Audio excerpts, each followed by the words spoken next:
Y dice el versículo 19: y los hombres de la ciudad dijeron a Eliseo, segundo de Reyes 2:19, he aquí el lugar en donde está colocada esta ciudad es bueno, como mi señor ve, mas las aguas son malas y la tierra es estéril. Sí, esto es interesante porque si es un lugar bueno, obviamente no es un desierto. Sí, no es un desierto, porque para que sea bueno debía ser pintoresco. Cuando uno ve esos pueblitos chiquitos, que uno tiene ganas de regresar ahí porque es como un cuadro de postal. Entonces, al decir que ellos le dicen que está colocada esta ciudad es bueno, como mi señor ve, mas las aguas son malas, si el agua no sirve, y la tierra es estéril. Ahora, no quiere decir que no había fruto. El problema es que hay árboles que por ser el agua mala y no hay suficiente agua, el fruto aborta. Antes de que llegue a su punto de tener semilla para reproducirse, aborta y se cae todo el fruto. Sí, está muy bonito, pero no ha llegado al punto de dar semilla, y por eso es estéril. Sí, sí está bonito, pero es estéril. Y uno diría, ¿cuántas veces uno ve vidas así? ¿No? Que son muy buenos, uno los admira, pero son estériles, no hay fruto. Y para nosotros, cuando hablamos del fruto, se refiere al Espíritu Santo produciendo su fruto, hablando ya para nosotros los cristianos. Si ven conmigo en Juan 15, este es uno de los casos que a veces cuando uno como creyente tiene situaciones difíciles y uno se pregunta, regularmente la pregunta que uno hace en medio de una prueba es ¿por qué? Nunca pregunta qué está haciendo Dios o para qué Dios me permite pasar por esta situación. Pero uno siempre cuestiona ¿y por qué? Y más si la persona es un religioso, demanda de que ¿por qué le hace eso si yo soy bueno, si yo tengo un ministerio, etcétera, etcétera, ¿no? Pero dicen en Juan 15, dice, yo soy la vid, el uno, la vid verdadera, y mi padre es el labrador. En otras palabras, él plantó la vid, y la vid está ahí porque el Padre decidió eso, diciendo Cristo, yo hago la voluntad de mi Padre, Él es el que me manda. Y dice, todo pámpano que en mí no lleva fruto, lo quitará. A eso se refiere Pablo cuando dice que habiendo sido heraldo para otros, venga yo a ser eliminado. Y la idea es que ya Dios no lo usa. Sí. Pablo fue usado tremendamente con nosotros porque él tiene 3 epístolas de la Biblia que sin esas cartas de él nos quedaríamos con un agujero del entendimiento de la obra de la cruz, del asunto de la iglesia, etc. Y él era consciente de eso, de que no tanto que perdiera la salvación, sino que ya Dios no lo usara. Como dice también en Apocalipsis de la iglesia, tengo algo contra ti, ¿no? Has dejado tu primer amor. Y entonces dice, voy a quitar tu candelero. Ya no sirve. Y eso es lo que le pasa a un cristiano carnal, que él ya se queda mudo. Porque están hablando de algo y los hijos, si él quiere redarguir a su hijo que está haciendo algo que es de la carne, dice, pero papá, si tú eres mi maestro, yo solamente estoy haciendo lo que tú haces. ¿Por qué me dices eso si tú eres el que me enseñaste a hacer eso? Entonces se queda mudo. Ya no puede decir nada porque su vida está muy contraria a lo que dice. Entonces ese es el punto. Y dice aquí en Juan, lo quitará. No se refiere a que va a perder la salvación, ¿okay?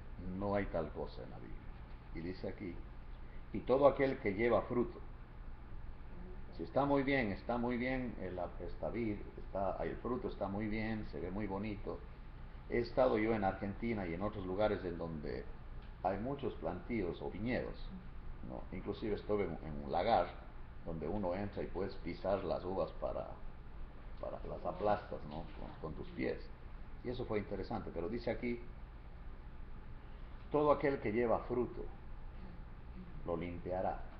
Y la idea es ahí de podar a esa planta. ¿Pero para qué? Para que Lleve más fruto. Sí, esa parte como que se queda pendiente porque dice, bueno, ¿y por qué todo esto? Es para que lleve más fruto. No es para qué, no es por qué. ¿Sí?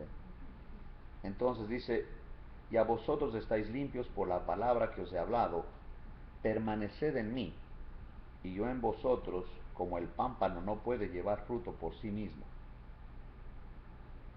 La rama no puede producir fruto si no está pegada al tronco, ni nosotros igual. Y dice, si no permanece en la vid, así tampoco vosotros si no permanecéis en mí. Entonces una persona religiosa que todo lo que hace se basa en el yo, en la carne, y no está pegada al Señor, no sirve. Y el fruto ese no sirve. Y ese es una persona estéril. No hay fruto. Puede decir lo que sea, pero no hay fruto en esa persona. ¿Sí? Porque no está pegado al tronco. Y dice, yo soy la vid, vosotros los pámpanos. El que permanece en mí y yo en él, éste lleva mucho fruto, porque separados de mí, nada podéis hacer. Entonces, cuando uno regresa y dice, mira, está bonito el cuadro, el pueblo es pintoresco, la ciudad está en un lugar bueno, pero el agua es mala y también es estéril. El fruto no llega al punto de madurar, donde hay semilla. Regresando a Segundo de Reyes, el capítulo 2. ¿Cómo arreglamos eso? O sea, ¿cómo arreglamos el problema de la esterilidad? En este caso es algo físico. ¿Cómo arreglamos a una persona que no tiene fruto? Si su vida no manifiesta fruto. Y me refiero al fruto del Espíritu Santo. Porque muchas veces van a oír ustedes sermones de personas que usan este versículo para hablar de evangelizar. El fruto, lo dicen, es que tú traigas a alguien a la iglesia. Sí, ese es el fruto que dicen. Pero ese no es el fruto del que habla el Señor. El fruto se refiere al Espíritu Santo produciendo las 9 gracias del fruto del amor, gozo, paz, paciencia, benignidad, bondad, fe, mansedumbre y templanza. Es la vida de Cristo manifestada en una persona. Y dice aquí, entonces él dijo, aquí está Eliseo, les dice, traedme una vasija nueva y poned en ella sal. Si cuando uno piensa en la sal, la primera vez que se menciona este término está en Génesis 19:26, cuando la esposa de Lot se convirtió en sal. Si la sal tiene dos lados, una obviamente de destrucción y la otra que tiene que ver con vida, porque ya ven que aquí se acostumbra, y me gusta mucho, la machaca, que se llama, que es carne seca. Y han visto que esa carne, cuando la preparan a secarla, le embarran sal, porque la sal preserva, ¿no? Pero por el otro lado, uno puede ver también en la escritura que cuando se conquistaba algún pueblo y uno quería la destrucción de ese pueblo, realmente le aventaban sal, y entonces ya no había manera de que se cultivara nada ahí, ¿sí? Porque la sal destruye también. O sea, tiene esos dos lados.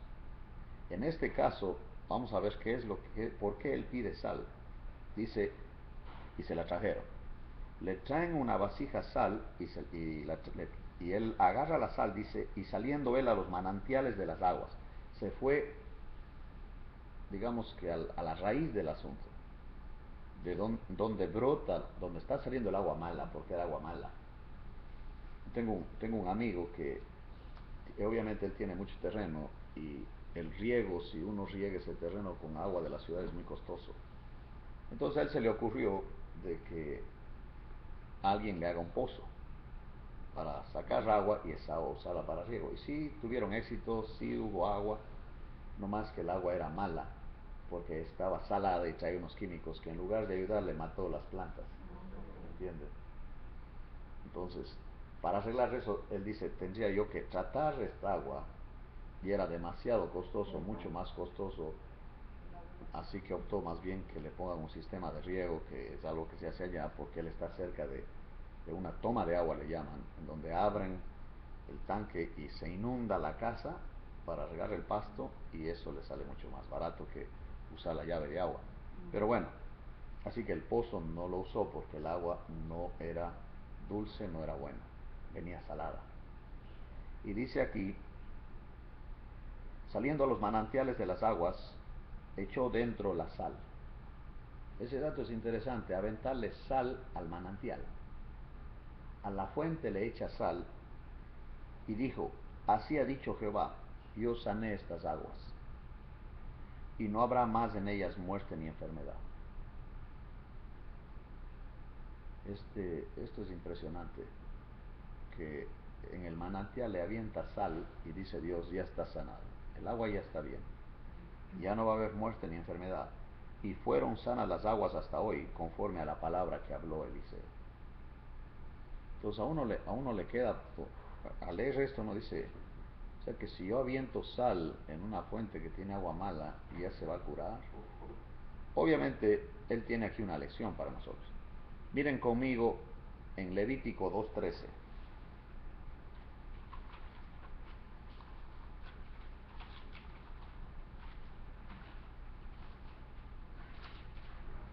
En Levítico nosotros tenemos las leyes en cuanto a las ofrendas. Voy a leer un poco del contexto. Dice, ofrenda de olor grato, la oblación. 2:1. Cuando alguna persona ofreciere oblación a Jehová, su ofrenda será flor de harina, sobre la cual echará aceite y pondrá sobre ella incienso. Y la traerá a los sacerdotes hijos de Aarón, y de ello tomará el sacerdote su puño lleno de la flor de harina y del aceite con todo el incienso, y lo hará arder sobre el altar para memorial. Ofrenda encendida es de olor grato a Jehová. Y lo que resta de la ofrenda será de Aarón y de sus hijos, es cosa santísima de las ofrendas que se queman para Jehová. Cuando ofrecieres ofrenda cocida en horno, será de tortas de flor de harina sin levadura, amasadas con aceite y hojaldres, sin levadura, untadas con aceite. Mas si ofrecieres ofrenda de sartén, será de flor de harina sin levadura, amasada con aceite, la cual partirás en piezas y echarás sobre ella aceite, es ofrenda. Si ofrecieres ofrenda cocida en cazuela, será de flor de harina con aceite. ¿Por qué siempre con aceite? Qué interesante, porque ya vamos a ver lo que dice Pedro, lo que nosotros debemos ofrecer a Dios son sacrificios espirituales. Sí, qué interesante que en cada cosa que Dios hace siempre está lo que realmente es lo que a él le interesa. Como dijo el Señor Jesucristo, la hora viene, le dijo a la samaritana, en este monte ni en Jerusalén, sino que Dios quiere adoradores en espíritu y en verdad. Sí. Y dice aquí, estoy leyendo en Levítico 2, en el 7, si ofrecieres ofrenda cocida en cazuela, se hará de flor de harina con aceite. Traerás a Jehová la ofrenda que se hará de estas cosas y la presentarás al sacerdote, el cual la llevará al altar. Y tomará el sacerdote de aquella ofrenda lo que sea para su memorial y lo hará arder sobre el altar, ofrenda encendida de olor grato a Jehová. Y lo que resta de la ofrenda será de Aarón y de sus hijos, es cosa santísima de las ofrendas que se queman para Jehová. Ninguna ofrenda, mire lo que dice ahí, este dato es interesante. Ofreceréis, ninguna ofrenda que ofreciereis a Jehová será con qué? Con levadura. Porque de ninguna cosa leuda ni de ninguna miel se ha de quemar ofrenda para Jehová. Como ofrenda de primicias las ofreceréis a Jehová, mas no subirán sobre el altar en olor grato. Sazonarás, ahí está el dato, con sal toda ofrenda que presentes. Y no harás que falte jamás de tu ofrenda la sal del pacto de tu Dios, en toda ofrenda tuya ofrecerás sal. Si te acercas a ofrecer un sacrificio a Dios y no tienes sal, no lo aceptas. Uno dice, pero ¿y qué tiene la sal o cómo es la cosa? Ahora, si ustedes ven ahí, en el versículo 13 está el numeral 5. ¿Lo tienen? Sí. Dice, vamos a comparar con números 18-19. Vamos a números 18-19.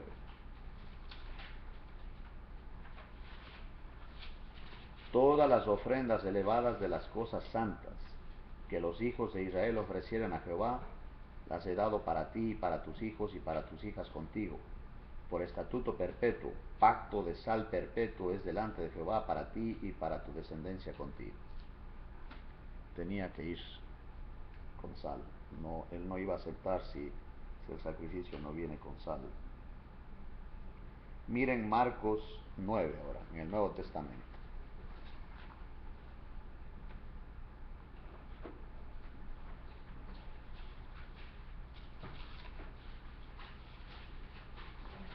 Ah, 49.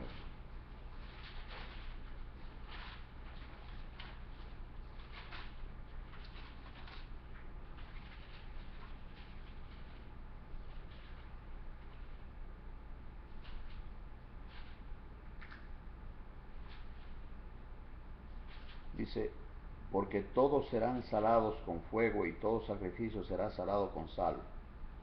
Buena es la sal, mas si la sal se hace insípida, ¿con qué la sazonaréis? Tened sal en vosotros mismos y tened paz los unos con los otros. Imagínense, tener paz, o más bien sal, dice el tened sal en vosotros mismos. Obviamente la sal tiene un significado. ¿Por qué es tan importante? Miren conmigo en el libro de Esdras, vamos a ver Esdras. Antes de Nehemías está Esdras.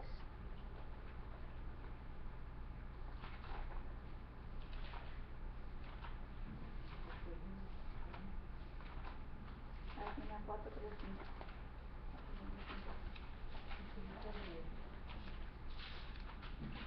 ¿Y por qué dice salados con fuego? Bueno, el contexto es, ya te digo que la sal también se usaba para destruir. Como te digo, acuérdate de la situación de la esposa de Lot. Y cuando uno quiere hacer daño a un terreno conquistado, le echaban sal y ya no pueden cultivar nada. O sea, tiene ese significado también. Pero en este caso, vamos a ver cuál es el significado. Era Esdras 7, Esdras capítulo 7.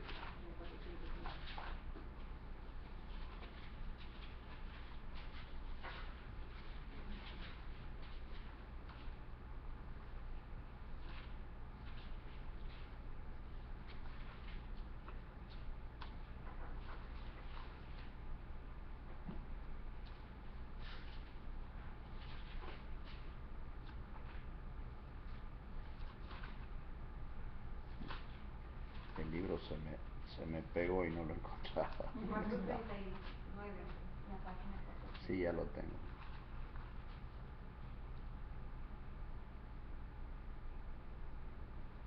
Dice en el capítulo 7, voy a leer desde el versículo 11. Este es Artajerjes que le deja a Esdras regresarse a Jerusalén porque Esdras quería reconstruir el templo. Y dice aquí, esta es la copia de la carta que dio el rey Artajerjes al sacerdote Esdras, escriba versado en los mandamientos de Jehová y en sus estatutos a Israel. Artajerjes, rey de reyes, a Esdras, sacerdote y escriba erudito en la ley del Dios del cielo, paz. Por mí es dada orden que todo aquel en mi reino del pueblo de Israel y de sus sacerdotes y levitas que quiera ir contigo a Jerusalén, vaya. Porque de parte del rey y de sus 7 consejeros eres enviado a visitar a Judea y a Jerusalén conforme a la ley de tu Dios que está en tu mano, y a llevar la plata y el oro que el rey y sus consejeros voluntariamente ofrecen al Dios de Israel, cuya morada está en Jerusalén. Y toda la plata y el oro que hallares en toda la provincia de Babilonia, con las ofrendas voluntarias del pueblo y de los sacerdotes, que voluntariamente ofrecieren para la casa de Dios, la casa de su Dios, la cual está en Jerusalén. Comprarás pues diligentemente con este dinero becerros, carneros y corderos, con sus ofrendas y sus libaciones, y los ofrecerás sobre el altar de la casa de vuestro Dios, la cual está en Jerusalén. Y lo que a ti y a tus hermanos os parezca hacer de la otra plata y oro, hacedlo conforme a la voluntad de vuestro Dios. Los utensilios que te son entregados para el servicio de la casa de tu Dios, los restituirás delante de Dios en Jerusalén. Y todo lo que se requiere para la casa de tu Dios, que te sea necesario dar, lo darás de la casa de los tesoros del rey. Y por mí, Artajerjes rey, es dada orden a todos los tesoreros que están al otro lado del río, que todo lo que os pida el sacerdote Esdras, escriba de la ley del Dios del cielo, se le conceda prontamente. Hasta 100 talentos de plata, 100 coros de trigo, 100 batos de vino y 100 batos de aceite y sal sin medida. Sí, es interesante que en lo que él pide no puede faltar la sal. Dice que lleven la sal que quieran, porque siendo él sacerdote y regresando a Jerusalén para hacer sacrificios como Dios había mandado, él necesita sal, ¿verdad? Entonces, el punto ahora viene con nosotros, que el Señor dijo que nosotros éramos, ¿qué? En cuanto a la sal de la tierra. Nosotros somos la sal de la tierra. Y ahora, cuando uno piensa y medita en esto de qué es lo que hace la sal, obviamente da sabor. La sal también conserva, sí, pero también la sal te da sed. ¿Has notado eso? Yo me acuerdo en un rancho, el hombre era un anciano, el dueño. Él llevaba sal en grano y él hacía sus ruidos y venían todas las vacas y les encantaba la sal a las vacas, pero él les daba eso porque él quería leche. Entonces, exactamente, tomaban agua, que tremendo. Entonces había leche. Entonces él les daba sal con ese propósito. Ahora miren conmigo en Mateo 5:13.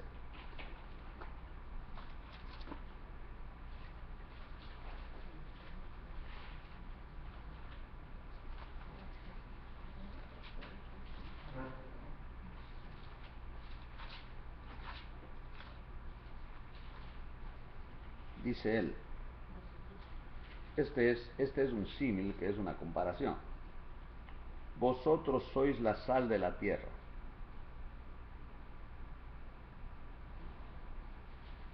Pero si la sal se desvaneciere, ¿con qué será salada? No sirve más para nada, sino para ser echada afuera y hollada por los hombres. Básicamente, es como decir que un cristiano que no está en su vida manifestando el fruto del Espíritu Santo se convierte en una burla y en un obstáculo del avance del Evangelio, porque básicamente no refleja lo que es, y dice que es hollada, pues pisoteada por los hombres. Vosotros sois la sal del mundo. Este concepto es impresionante. Una ciudad asentada sobre un monte no se puede esconder, ni se enciende una luz y se pone debajo de un almud, sino sobre el candelero y alumbra a todos los que están en casa. Así alumbre vuestra luz delante de los hombres, para que vean vuestras buenas obras y glorifiquen a vuestro Padre que está en los cielos. Sí, es interesante que él pone, cuando dice sois la sal, le conecta con la conducta del creyente, porque dice aquí que vuestra luz alumbre delante de los hombres para que vean vuestras buenas obras. Entonces, básicamente, la sal tiene que ver con el comportamiento del creyente, con la condición que refleja el fruto del Espíritu Santo. Ahora miren conmigo, vamos a Primera de Pedro. ¿Sí dices qué quiere decir, Wilson? Está haciendo una comparación. Sí, es una manera literaria de expresarse. Como también hay analogías, hay hipérboles y hay un símil. No, porque nos está comparando a nosotros con la sal y hablando a los creyentes. En Primera de Pedro vamos a ver el capítulo 2.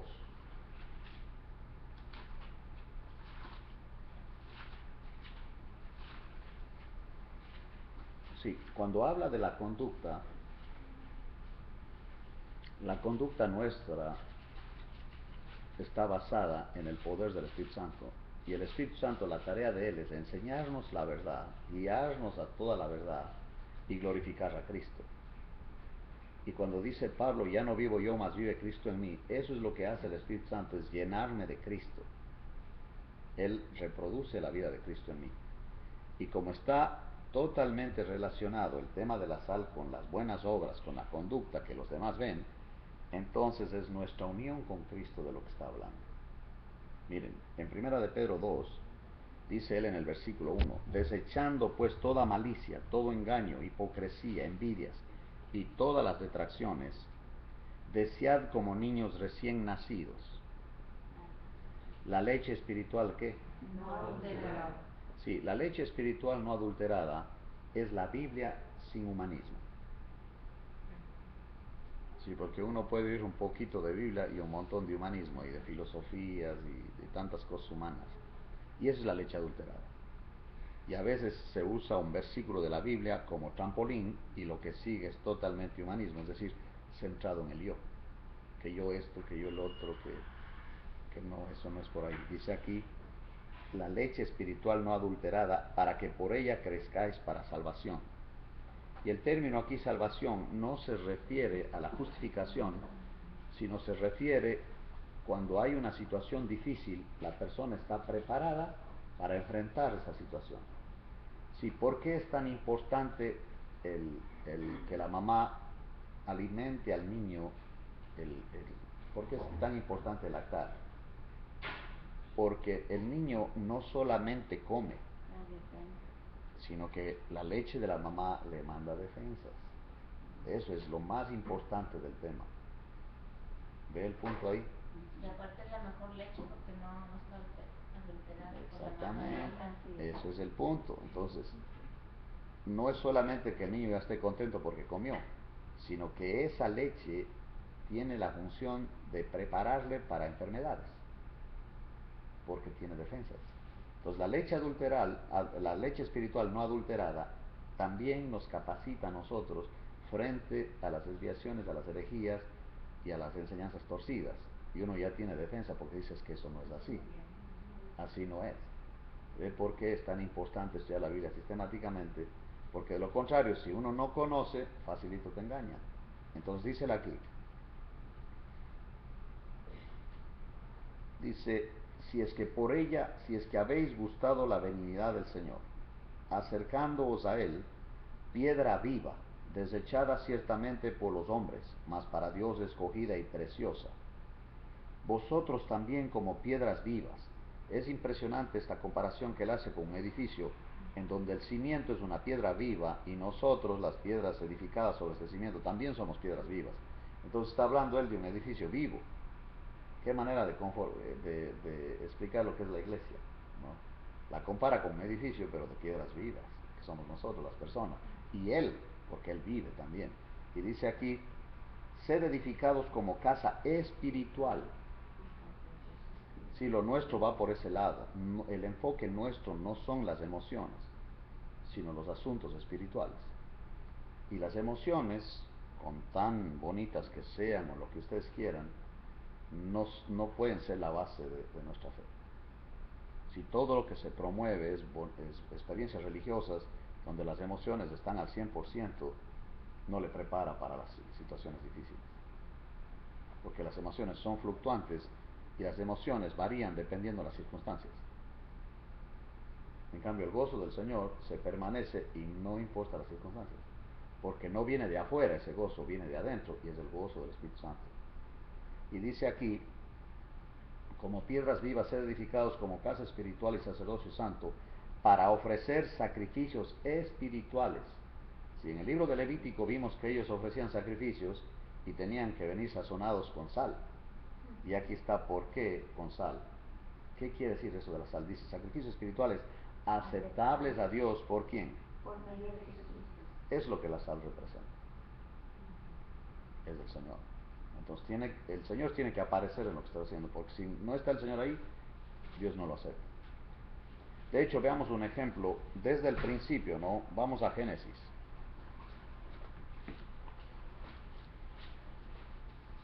En Génesis el capítulo 4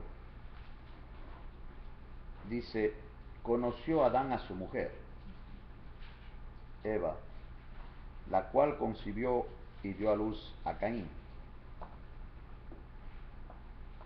La palabra Caín significa adquisición. Es un tipo del mero hombre terrenal. Su religión estaba desprovista de un adecuado sentimiento de pecado o de la necesidad de expiación. Este tipo religioso se describe en 2 de Pedro 2. Se dicen 7 cosas sobre Caín. Adora según su voluntad, está enojado con Dios, se rehúsa a llevar una ofrenda por el pecado, asesina a su hermano, le miente a Dios, se hace errante y extranjero, aún así el objeto de solicitud divina, aún así Dios de todas maneras ve por él también. Entonces, ya nace Caín, y dijo, por voluntad de Jehová he adquirido varón, por eso la palabra Caín es adquisición. Después dio a luz a su hermano Abel, quiere decir exaltación o aquello que asciende, es un tipo del hombre espiritual. Siempre Moisés cuando escribe, él tenía la intención de mostrar que desde el principio habían 2 bandos, los que creen y los que no, siempre, desde el principio. 2 hermanos, el uno en contra de Dios y el otro cree a Dios. ¿Ve? Siempre ha habido esos 2 grupos. Y dice, Abel fue pastor de ovejas y Caín fue labrador de la tierra. Y aconteció andando el tiempo que Caín trajo del fruto de la tierra una ofrenda a Jehová. Recuerden que Dios no acepta nada que no sea algo donde esté Cristo. Sí, tiene que venir por medio de Jesucristo, desde el principio. Y dice, y Abel trajo también de los primogénitos de sus ovejas, de lo más gordo de ellas, y miró Jehová con agrado a Abel y a su ofrenda. Pero no miró con agrado a Caín y a la ofrenda suya, y se ensañó Caín en gran manera y decayó su semblante. Sí, Dios no acepta lo que uno trae por uno mismo, tiene que ser por medio de Jesucristo. Ahora, ¿por qué aceptó Dios la ofrenda de Abel? Vamos a ver Hebreos 11, ahí explica por qué. La fe es por oír ¿qué? La palabra, exactamente. Es por oír y oír la palabra de Dios. Y en Hebreos 11, miren lo que dice ahí. Aquí hay una lista de hombres y mujeres que Dios se agradó de ellos porque le creyeron a Dios. Eso es la base de todo. Y dice aquí en Hebreos 11, es pues la fe la certeza de lo que se espera, la convicción de lo que no se ve. Porque por ella alcanzaron buen testimonio los antiguos. Si no es por lo que hicieron, sino porque creyeron. Y el creer te lleva a obedecer. La incredulidad a desobedecer. Y dice aquí el 3, por la fe entendemos haber sido constituido el universo por la palabra de Dios, de modo que lo que se ve fue hecho de lo que no se veía. ¿Sí? Le crees a Dios y Él te da la oportunidad de entender lo que Él hace. No le crees a Dios, no ves nada. Eso es lo que dice aquí. No te he dicho que si no crees o si crees verás la gloria de Dios. Ese es Juan 11:40, ¿no? Y dice aquí el 4. ¿Por qué aceptó Dios la ofrenda de Abel? ¿Por qué? Por la fe. Exactamente, porque él creía. Y era obvio que Abel escuchó que para acercarse a Dios tenía que venir con un sacrificio de alguien. ¿Quién le explicó a él eso? ¿De dónde agarró esa idea él de venir a Dios y ofrecerle un cordero? Obviamente de sus papás. ¿Y dónde fue que Adán y Eva oyeron el tema de la expiación? Oyeron de que Dios aceptaba que si quieres venir a Él tienes que venir a través de Cristo, porque el Cordero representa a Cristo. Miren lo que dice aquí. Por la fe, exactamente, por la fe Abel ofreció a Dios más excelente sacrificio que Caín, por lo cual alcanzó testimonio de que era justo. Si él fue justo por la fe. Sí, ese dato es muy importante porque desde el principio ha sido así, por medio de Jesucristo. Y dice, dando Dios testimonio de sus ofrendas y muerto aún habla por ellas. Entonces vamos a ver en Génesis 3. En el 3:15, Dios por primera vez da a conocer la venida de Cristo. Eso le llaman los teólogos el protoevangelio, que es la primera vez que Él da a conocer el Evangelio, básicamente. Y pondré enemistad entre ti y la mujer, y entre tu simiente y la simiente suya. Esta te herirá en la cabeza y tú le herirás en el calcañar. Y está hablando de heridas, está hablando de derramamiento de sangre, ¿verdad? Y está hablando de Cristo en la cruz. Pero en el versículo 21 dice, Jehová Dios hizo al hombre y a su mujer, ¿qué les hizo? Túnicas de pieles y los vistió. Túnicas de pieles es un tipo de Cristo que fue hecho justicia por nosotros. Estas túnicas fueron un vestido provisto divinamente para que los primeros pecadores pudieran presentarse ante Dios. Qué impresionante es eso. Miren conmigo Apocalipsis 19:8. Vamos a ver Apocalipsis 19:8.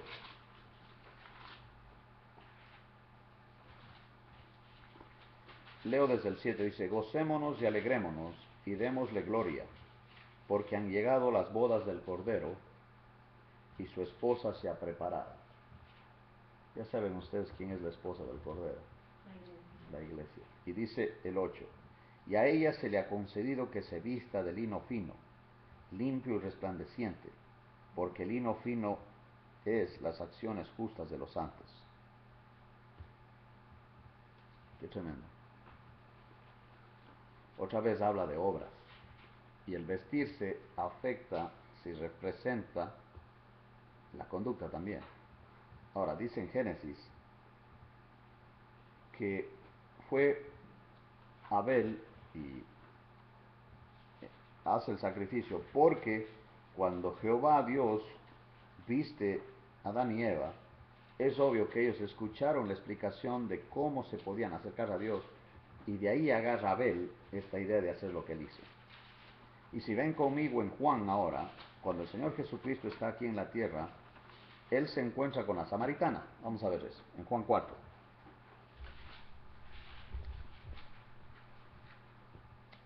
Y esto es hermoso, sí, el Señor muy pocas veces le dijo a alguien que Él era el Cristo, así de frente.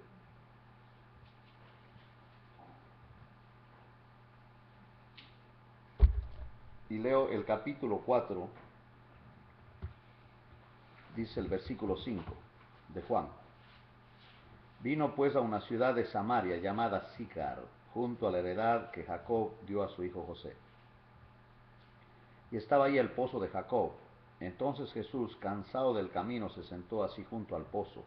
Era como la hora sexta. Vino una mujer de Samaria a sacar agua y Jesús le dijo, dame de beber. Pues sus discípulos habían ido a la ciudad a comprar de comer. Qué interesante, ¿no? Este encuentro estaba programado por el Señor, porque Él les mandó a todos los discípulos que se fueran y le dejaran con ellos. Digo que es interesante porque los discípulos, si hubieran estado ahí, se hubieran horrorizado de que Él está hablando con la samaritana. Es que los judíos y los samaritanos no se llevaban. ¿Los samaritanos venían siendo judíos? Eran en parte medio judíos, pero que se juntaron con otros pueblos. Y como no les aceptaron a ellos, pues ellos hicieron su propio lugar de adoración y todo, pero sí querían con el Dios de los judíos, no más que ahora ellos hicieron su propia religión. Separados. Exactamente, y los judíos no los querían por eso. Y habían otros problemas que hubo también en la historia con los samaritanos, que se odiaban básicamente entre ellos. De hecho, hay una anécdota que platica la Biblia de que el Señor entra en una aldea de Samaria y no lo aceptan, porque dice, tú traes como aspecto de que vas a Jerusalén. Y como ellos no querían a nadie que sea judío que va a Jerusalén, no le aceptaron a Jesús. Y estaban ahí los hijos del trueno, se llaman los muchachos, que le dicen, Señor, ¿quieres que mandemos como Elías que caiga fuego del cielo y los consuma estos? Pues como no le aceptaron, dijo, no hombre, ahorita desaparecen todos. Y el Señor dijo, yo no vine a destruir, vine a salvar. Ellos querían arreglar el problema quemando a toditos. Porque así Elías en el libro de Reyes hace un reto a los profetas de Baal, que eran 450 contra él. Dijo: el Dios que responda con fuego, ese sea Dios. Y ustedes pueden ver en 1 Reyes 18 está esa historia, ¿no? Y obviamente Dios respondió y Baal nunca respondió. Entonces esos dicen: hacemos como Elías, que caiga fuego y los acabe a toditos. Dijo: no, dijo el Señor, yo no. Él les dice: ¿y ustedes de qué espíritu están? Como de qué bando están. Yo no vine a destruir, yo vine a salvar. Ahora, estamos leyendo, él le dice: dame de beber. Los discípulos se habían ido. La mujer samaritana le dijo, mire lo que le dice: ¿cómo tú, siendo judío, me pides a mí de beber, que soy mujer samaritana? Porque judíos y samaritanos no se tratan entre sí. Respondió Jesús y le dijo: si conocieras el don de Dios y quién es el que te dice dame de beber, tú le pedirías y él te daría agua viva. Compare usted el agua del pozo con el agua que el Señor da. Ella está en el primer piso, el Señor está hablando en el segundo piso. Como Nicodemo, el Señor estaba hablando del nuevo nacimiento espiritual y Nicodemo estaba hablando del nacimiento físico. Si siempre están estos dos pisos, el plano terreno y el plano espiritual. Y entonces toda la plática de los hombres de nosotros está acá, y el Señor está hablando acá arriba. Y obviamente le dice: él te daría agua viva. La mujer le dijo: Señor, no tienes con qué sacarla y el pozo es hondo. ¿De dónde pues tienes el agua viva? Ni siquiera tiene idea de lo que está hablando el Señor. ¿Acaso eres tú mayor que nuestro padre Jacob, que nos dio este pozo, del cual bebieron él, sus hijos y sus ganados? ¿Cuál es la respuesta a esa pregunta? Absolutamente. Fíjese, le pregunta: ¿tú eres mayor que Jacob? Pues claro. El Señor pudo haber dicho: pues claro, nada. Eso a mí me maravilla de él, que era, pues es Dios en la tierra, ¿no? ¿Para qué conteste eso? O sea, no tiene ni caso contestar eso. Mire lo que dice aquí. Respondió Jesús y le dijo: cualquiera que bebiere de esta agua volverá a tener sed. Mas el que bebiere del agua que yo le daré no tendrá sed jamás, sino que el agua que yo le daré será en él una fuente de agua que salte para vida eterna. Si dice él: no te voy a dar un vaso de agua, te voy a poner una fuente adentro. Ahora, yo prefiero una fuente que un vaso. Claro. La fuente no se agota. ¿Ve? Qué manera de decir las cosas, es maravilloso. Pero mire a dónde le está llevando con este diálogo. La mujer le dijo: Señor, dame esa agua para que no tenga yo sed, ni venga aquí a sacarla. Otra vez la pobre está hablando en el plano terreno, todo es físico. Jesús le dijo: ve, llama a tu marido y ven acá. Vaya pregunta. Más bien es una petición. Y ella le dice: no tengo marido. Jesús le dijo: bien has dicho, no tengo marido, porque 5 maridos has tenido y el que ahora tienes no es tu marido. Esto has dicho con verdad. Le dijo la mujer: Señor, me parece que tú eres profeta. Nuestros padres adoraron en este monte, y vosotros decís que en Jerusalén es el lugar donde se debe adorar. Jesús le dijo: mujer, créeme, que la hora viene cuando ni en este monte ni en Jerusalén adoraréis al Padre. Vosotros adoráis lo que no sabéis. Por eso, como él está diciendo, eso que ustedes están haciendo aquí es por ignorancia que hacen esto ustedes. Nosotros adoramos lo que sabemos, porque la salvación viene ¿de quién? Eso es impresionante. Mas la hora viene y ahora es cuando los verdaderos adoradores adorarán al Padre en espíritu y en verdad, porque también el Padre tales adoradores busca que le adoren. Dios es espíritu, y los que le adoran en espíritu y en verdad es necesario que adoren. Le dijo la mujer: sé que ha de venir el Mesías, llamado el Cristo. Cuando Él venga nos declarará todas las cosas. Y mire nomás lo que le dice el Señor a esta mujer. Jesús le dijo: yo soy el que habla contigo. Wow. Pues va a venir el Mesías, tienes razón, pues yo soy el Mesías. Muy pocas veces el Señor ha hecho esta declaración. En esto vinieron sus discípulos y se maravillaron de que hablaba con una mujer, para empezar. Sin embargo, ninguno dijo: ¿qué preguntas o qué hablas con ella? Entonces la mujer dejó su cántaro Y fue a la ciudad y dijo a los hombres: venid a ver a un hombre que me ha dicho todo cuanto he hecho. ¿No será este el Cristo? Entonces salieron de la ciudad y vinieron a él. Entre tanto los discípulos le rogaron diciendo: Rabí, come. Él les dijo: yo tengo una comida que comer que vosotros no sabéis. Entonces los discípulos decían unos a otros: ¿le habrá traído alguien de comer? Otra vez están en lo terreno. ¿Se da cuenta cómo somos nosotros? El Señor nos ha hecho coherederos con Cristo y nosotros que le queremos una herencia acá abajo. Oigan. Y dice él: ¿no decís vosotros, aún faltan 4 meses para que llegue la siega? He aquí os digo: alzad vuestros ojos y mirad los campos, porque ya están blancos para la siega. Y el que siega recibe salario y recoge fruto para vida eterna, para que el que siembra goce juntamente con el que siega. Porque en esto es verdadero el dicho: uno es el que siembra y otro el que siega. Yo os he enviado a segar lo que vosotros no labrasteis. Otros labraron y vosotros habéis entrado en sus labores.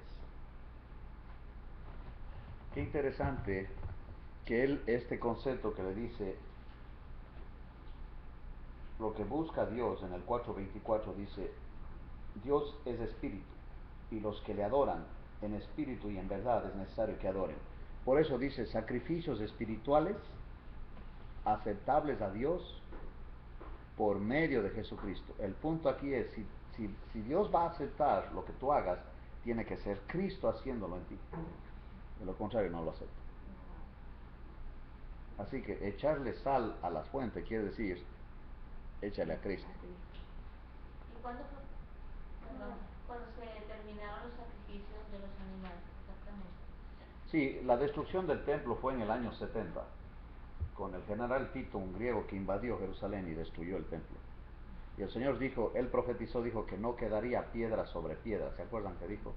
Que venía el día que no quedara piedra sobre piedra, hablando del templo. Y efectivamente, ellos por llevarse el oro del templo lo fundieron y se metían entre las piedras. Y para llevarse el oro no dejaron piedra sobre piedra, como Jesús dijo. Una pregunta aquí en el 34, donde dice: mi comida es que haga la voluntad del que me envió. Muchas veces la comunión de los católicos es literal, y por eso inventaron que el pan se convirtió en el cuerpo de Cristo, pero eso no es cierto. Bueno, aquí cuando él habla así, está hablando de cuál es mi prioridad. O sea, ¿qué es más importante? Más importante de que coma para mí ahorita es hacer lo que el Padre quiere, y era hablar con ella. Él estaba ahí porque el Padre quería que preparara el terreno para que cuando llegó Felipe a Samaria y habló de Cristo, ya había gente preparada ahí. Porque él dijo: me seréis testigos en Jerusalén, en Judea, en Samaria y hasta lo último de la tierra. El mismo concepto el Señor le dijo a Lucifer en la tentación, dijo: no solo de pan vivirá el hombre, sino de toda palabra que sale de la boca de Dios. Y ahorita la voluntad de Dios para mí es que ayune, no que coma. Así que no fastidie. Sí, porque es una necesidad legítima el comer. Pero dice: ahorita me trajo Dios aquí para no comer, sino ayunar. Así que no voy a comer, porque ahorita en la voluntad del Padre no es que coma. Y efectivamente, cuando ya pasó la tentación, me gusta la parte final, y quiero que lean en Mateo. Mire, esa parte es hermosa. Al final de la tentación, el diablo lo deja, dice, en el Mateo 4. Y mire lo que pasó. Luego que ya, digamos que termina la prueba, el Señor pasa la prueba, y en el 4:11 de Mateo, miren lo que dice ahí. El diablo entonces le dejó. Y he aquí, ¿qué? Ahora sí comió. O sea, es un asunto de prioridad. Él dice: mientras dura el día, uno trabaja. Viene la noche, ya no. Dice: ahorita, mientras estoy aquí, estoy con ustedes, estoy vivo en cierta manera. Llegará el momento cuando me maten, que ya no voy a poder hacer esto. A mí me toca hablar del Padre. O sea, él tenía las prioridades bien claras. ¿Sí? ¿Dónde están nuestras prioridades? Sí, para las señoras básicamente sería interesante eso, ¿no? Porque ustedes ven a Marta y María. Si Marta tenía sus prioridades y María tenía otras. Me quedan viendo así como diciendo, o sea que yo soy Marta, exactamente, tú eres Marta, Martita. Un poquito de Marta.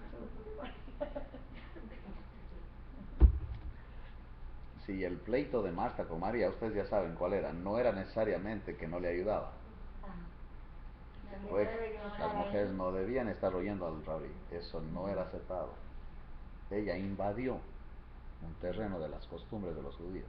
Pues por eso se sorprendieron los profetas cuando estaba hablando con la mujer que había tenido 5 maridos. Los apóstoles, digo. Yo digo los apóstoles. Pues claro que estaban maravillados. Digo, para empezar está hablando con una mujer. Y luego con una samaritana.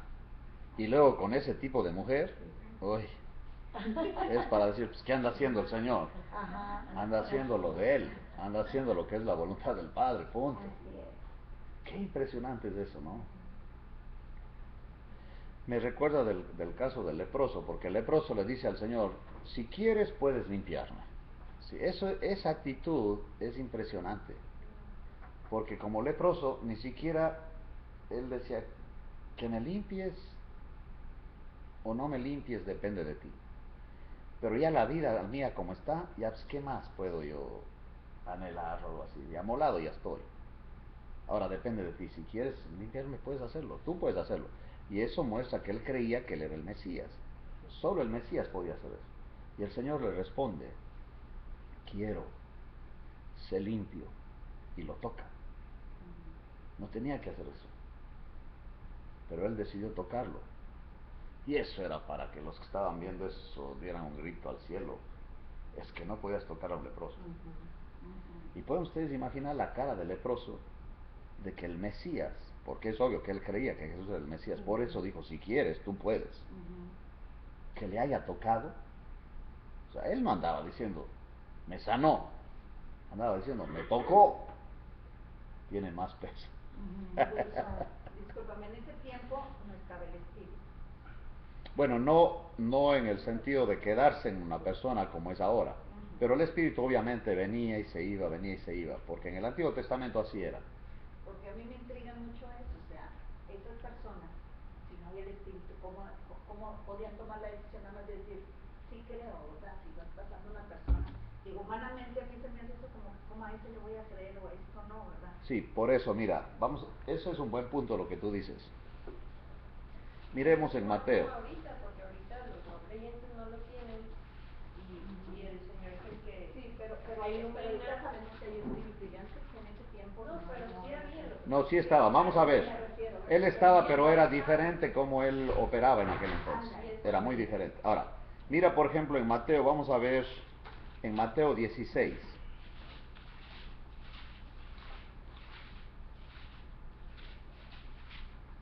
Estoy en el versículo 13. Y aquí, sí, otra vez. Bendita la misericordia de Dios.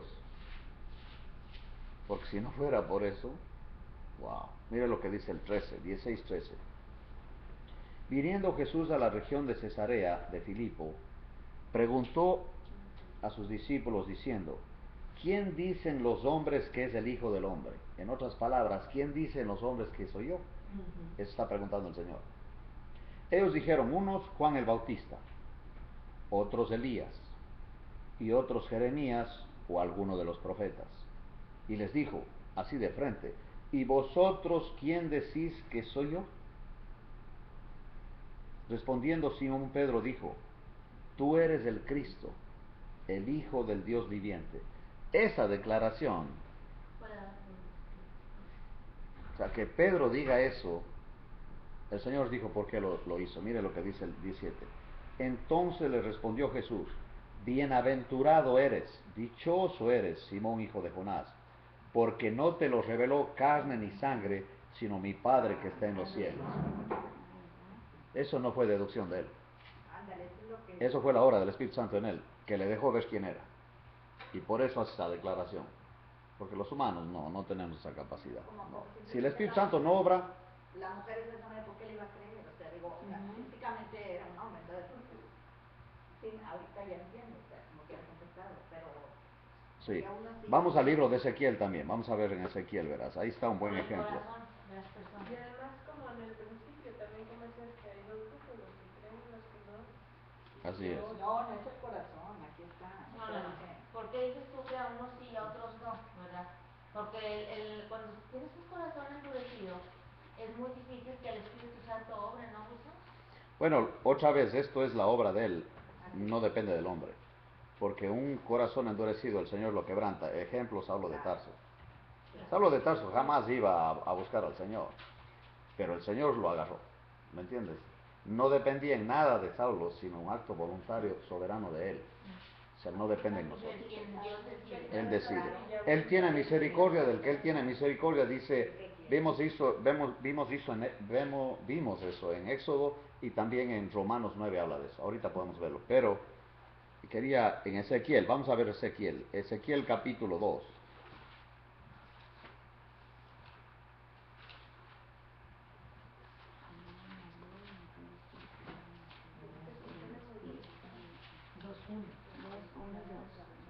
Sí, esto es la manera, mira. Por eso cuando estoy hablando con alguien, obviamente mi oración es, Señor, ábrele los ojos. Porque es que yo no le puedo explicar. No me va a entender. Me acuerdo que estábamos en un estudio y había una muchacha ahí que decía, no, es que no entiendo. Claro, ella inconversa, ¿no? Y entonces nos estorbaba ya en el estudio. Acá decía, es que yo no entiendo nada de lo que ustedes están diciendo. Y uno de los que estaba ahí en la mesa, porque era una mesa, éramos como unas 15 personas, dice, ok, vamos a hacer una pausa. Dice, acompáñenme, voy a hacer una oración, dice él. Y en la oración dice, Señor, abre los ojos porque ella no va a ver nada. Y entonces seguimos en el estudio y como ella era inconversa y no sabía cómo expresar cómo se sentía, rato menos pensado dice, ¡bingo! Ya entendí. Lotería. Todos nos quedamos bingo, pagan esto, bingo. O sea, ¿qué iba a decir ella? No va de eso, una expresión de su lenguaje, ¿no? Como diciendo, ya gané algo, ya por fin ya entendí Ya algo. me cayó el 20 o algo. Algo así, sí, pero dice bingo. Digo, no, pues ya gracias a Dios ya por lo menos algo ya vio. Ya no voy Porque a interrumpir tanto. antes ya no veía nada, ¿no? Entonces, en Ezequiel 2, tú mismo puedes leer, por ejemplo, el versículo 1 y 2 para que veas cómo era antes. Mira lo que dice ahí. ¿El 2? 2, 1 y 2, sí, de Ezequiel. Dice, me dijo, hijo de hombre, ponte sobre tus pies y hablaré contigo. Y luego que me habló, entró el Espíritu en mí y me afirmó sobre mis pies y oía que me hablaba. Sí, el término oí el que me hablaba quiere decir, ya le entendí. Porque el Espíritu entró en él, porque si no, no entiendes nada. Ahora, miren el Salmo 51.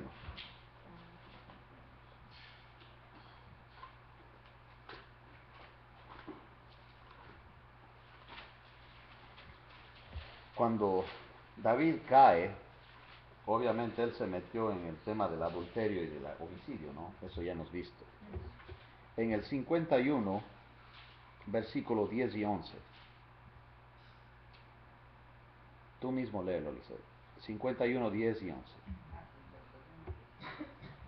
Dice, crea en mí, oh Dios, un corazón limpio y renueva un espíritu recto dentro de mí. No me eches de delante de ti y no quites de mí tu Santo Espíritu. Ningún creyente de la presente era de la iglesia tiene necesidad de orar diciendo, no quites de mí tu Santo Espíritu. Porque Cristo prometió a los suyos que el Espíritu estaría con los cristianos siempre. Dice Juan 14, 16. Pero siempre es apropiado que el cristiano ore pidiendo ser conformado a las condiciones esenciales para el pleno ministerio del Espíritu. O sea, el Espíritu está. Ahora, mira dos cosas interesantes. Juan 14, 16. Y estamos hablando del Espíritu, ¿no? Juan 14, 16.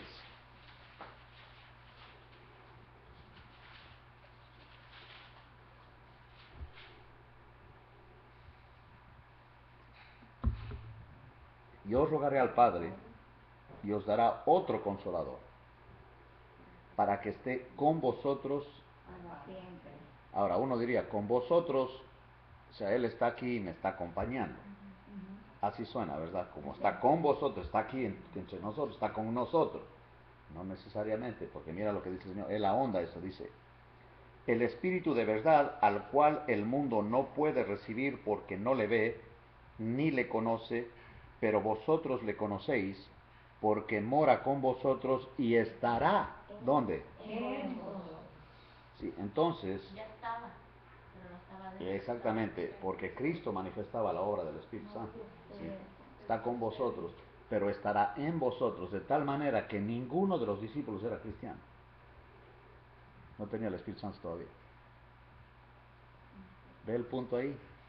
Ándale, esa es mi duda porque estaba y no estaba, yo ya lo había oído, ¿cómo entonces? Es que es diferente. Cuando Él baja en Pentecostés, entra en la persona para siempre, ya no se va. Él garantiza la salvación nuestra, nos sella. Ahora, mira lo que dice Efesios 4:30, lo que pasa cuando nosotros pecamos. Cuando un cristiano peca, Efesios 4:30. Contristáis el Espíritu. Exactamente. Y no contristéis el Espíritu Santo de Dios, con el cual fuisteis sellados para el día de la redención. Sí, entonces uno puede contristarlo, ¿no? También Primera Tesalonicenses 5. Vamos a ver, primero los Tesalonicenses 5.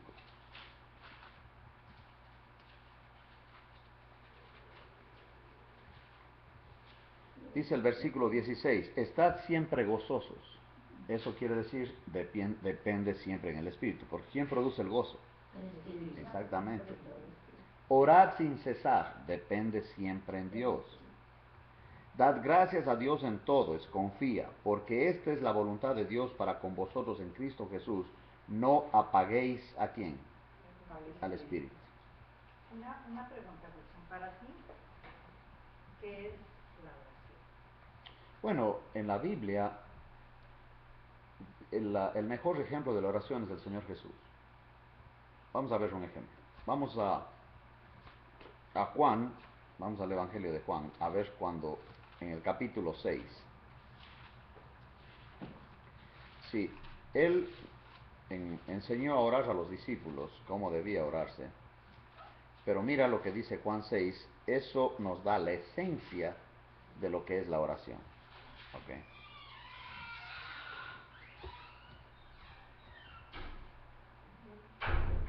Dice aquí, ya sabes lo que pasó con los, exacto, con los peces, y dice aquí está un muchacho, el 9, estoy en el 6:9, que tiene 5 panes de cebada y 2 pececillos, mas ¿qué es esto para tantos? Entonces Jesús dijo, haced recostar la gente. Cuando Dios va a obrar, tú descansas. ¿Ve? Eso es muy importante. Porque dice él, guarda silencio ante Jehová, espera en él y él hará. Sí. Cuando él va a obrar, tú descansas. Si no estás descansando, él te va a poner a descansar antes de obrar. No, no hay manera. Porque si él hace algo, tú te vas a querer llevar el crédito y no es así. Nos va a dejar en tal situación que no nos quede la menor duda que fue la hora de él, básicamente. Entonces dice aquí que les haga recostar a la gente como en número de 5,000 varones, sin contar las mujeres y los niños. Tomó Jesús aquellos panes y habiendo dado gracias. ¿Ves la actitud de él? Siempre dependiendo en el Padre. Ahora mira Juan 8:28. Básicamente la oración es depender en Dios. Es una actitud de dependencia. Como aceptar la voluntad, ¿no? Y pensar que siempre está haciendo lo mejor. Exactamente, eso es. Y ahorita vamos a ver lo que acabas de decir, está escrito. Mire lo que dice en Juan 8:28. Uno de ustedes puede leerlo. ¿Qué dice Juan 8:28? Les dijo pues Jesús, cuando hayáis levantado al Hijo del Hombre, entonces conoceréis que yo soy y que nada hago por mí mismo, sino que según me enseñó el Padre, así hago. Porque el que me envió, conmigo está, no me ha dejado solo el Padre, porque yo hago siempre lo que le agrada. Ahora, Primera de Juan. Vamos a ver Primera de Juan, capítulo 5.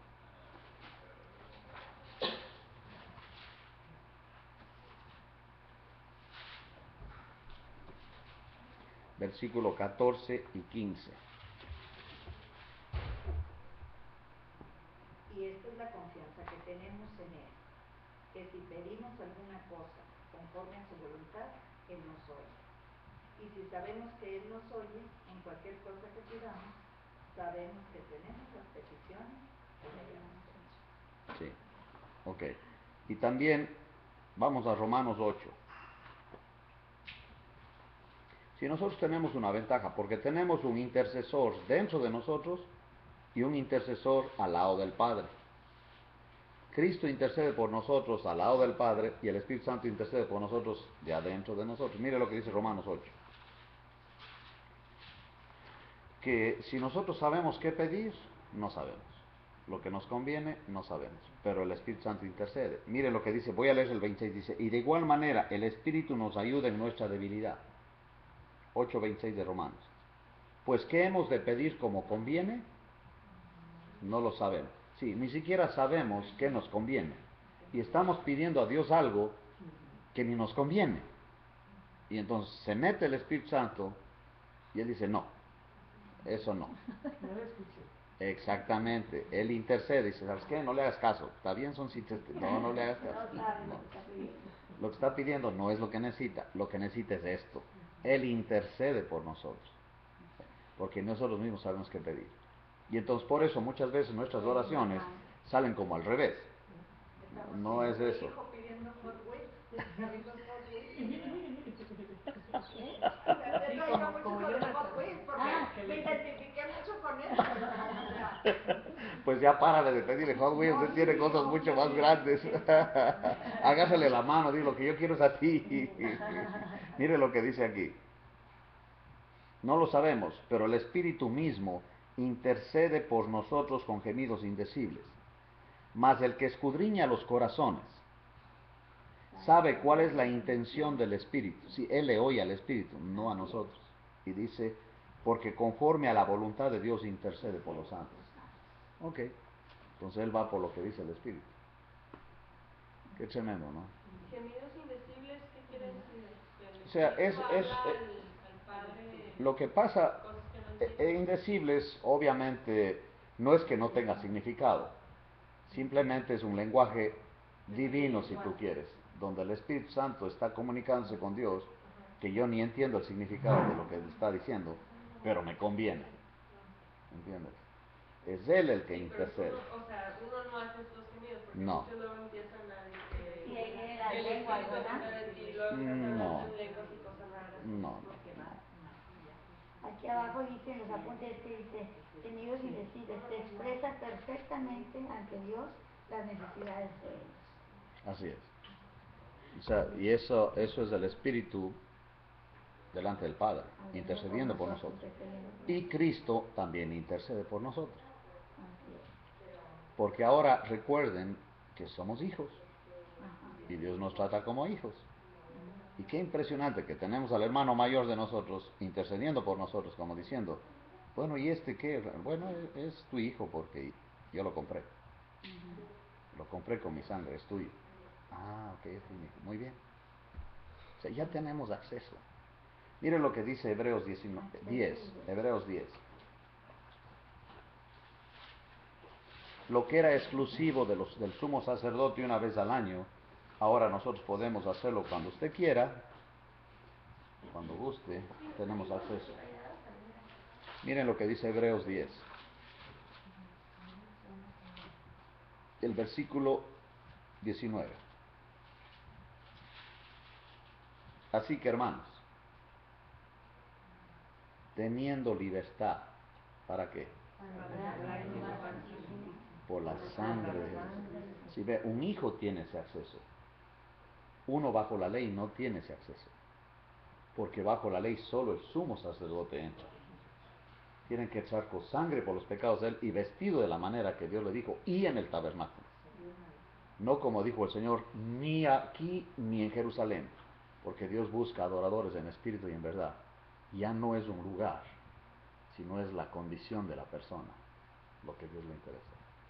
Que vea a Cristo en la persona. Porque es por medio de Jesucristo que Él acepta lo que nosotros le decimos. Cualquier sacrificio tiene que ser por medio de Jesucristo. La sal tiene que verse en el sacrificio, el Cristo resucitado. ¿Sí? Y dice aquí, ya tenemos entrada al lugar santísimo por la sangre de Jesucristo, por el camino nuevo y vivo que Él nos abrió a través del velo, esto es, de su carne. Y teniendo un gran sacerdote sobre la casa de Dios, acerquémonos con corazón sincero en plena certidumbre de fe. Si no crees, no entras. Purificados los corazones de mala conciencia, hasta ahí ya el Señor nos limpió. Y lavado los cuerpos con agua pura. O sea, ya puedes entrar. Ya ni siquiera la conciencia, si te acusas, no me importa lo que tú digas, porque ya eso ya no existe, ya Dios me perdonó. Yo me acuerdo de una niña que ella había sido miembro de una pandilla y le oí esto, ella estaba testificando cómo fue que se hizo cristiana. Y en un pleito le meten a la cárcel, y en la cárcel también se metió en pleitos, así que le mandaron esos cuartitos de seguridad, como para que mediten lo que anda haciendo. Pero del otro lado, había otra muchacha que sí tenía trasfondo cristiano, sus padres, lo que sea, y esta muchacha al otro lado parece que en ese momento ya dijo, sí, ya, Señor, ya, voy a dejar de huir, ¿no? Y le platica a esta muchacha de Dios, o sea, la que estaba de la otra celda, le dice a ella acerca de Cristo, y entonces esta muchacha, que yo le oí que estaba hablando, expandillera, dice, bueno, que si Dios existe, entonces que haga algo por mí en esto. Y cuando llega para el juicio de ella, o sea, llega delante del juez, el juez le dice al fiscal, que es el que acusa, ¿no? Es que el gobierno pone para acusar, dice, ¿y cuáles son los cargos o de qué le acusan a esta muchacha? Dice, fíjese, señor juez, que estamos en un problema. Dijo, ¿cuál problema? Es que no aparece la muchacha en la computadora y no tenemos nada de qué acusarle, dice, porque lo que le acusamos ya no aparece aquí, como que se ha borrado en la computadora. Y dice el juez, pues si no tienen nada de qué acusarle, ¿qué hace la muchacha aquí? Ya déjenme que se vaya a la casa. Y se fue. Dice que ella ese día, dice, yo salí de ahí en shock. Y dije, realmente Dios es grande. Y quiero conocerle. Cuando yo la conocí, esa muchacha estaba en un instituto bíblico preparándose para ser misionera. Si el perdón de Dios es real. Haz de cuenta que en la computadora de Él no hay ninguno de nuestros pecados. Nada. Y si un día vamos a ver nuestro video, ninguno de nuestros pecados aparece en el video. Nada. Porque la sangre de Cristo nos limpia de los pecados pasados, de los presentes y de los futuros. Porque mire cómo Dios nos ve a nosotros en Hebreos 10. Hebreos 10 que estamos leyendo. Dice, regresándonos al comienzo, dice, versículo 14. Uno de ustedes puede leerlo. 10:14. Porque con una sola ofrenda hizo perfectos para siempre a los santificados. Con una sola ofrenda nos hizo a nosotros, ¿qué? Perfectos para siempre. Qué impresionante. Así es como Dios nos ve a nosotros. Perfectos en Cristo. El problema es que nosotros no nos vemos así. Y para siempre, por decir que no se pierde la evaluación. No. Vamos a hacer una oración y ahí terminamos. Saben que he estado hablando hora y media, sí, aunque no parece.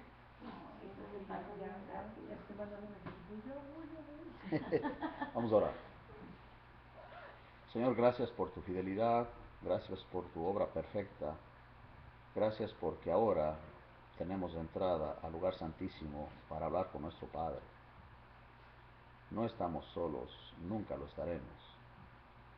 La seguridad de nuestra salvación y también la seguridad eterna de un día disfrutarte en la ciudad santa, en la Nueva Jerusalén, es demasiado maravilloso. Muchas gracias.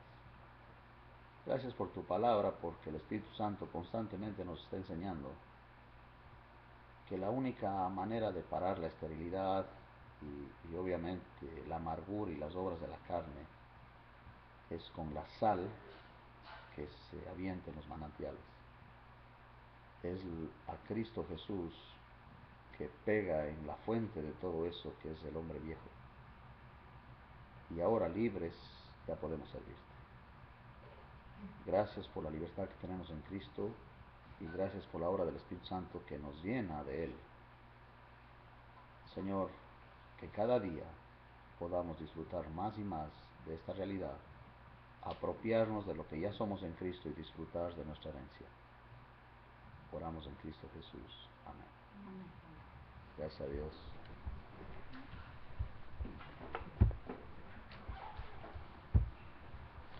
Qué lindo tenerles con nosotros. Si Dios quiere, hoy a las 6 desde Reynosa, Tamaulipas, nos toca el capítulo 3 del libro de los Hechos. Nos vemos pronto.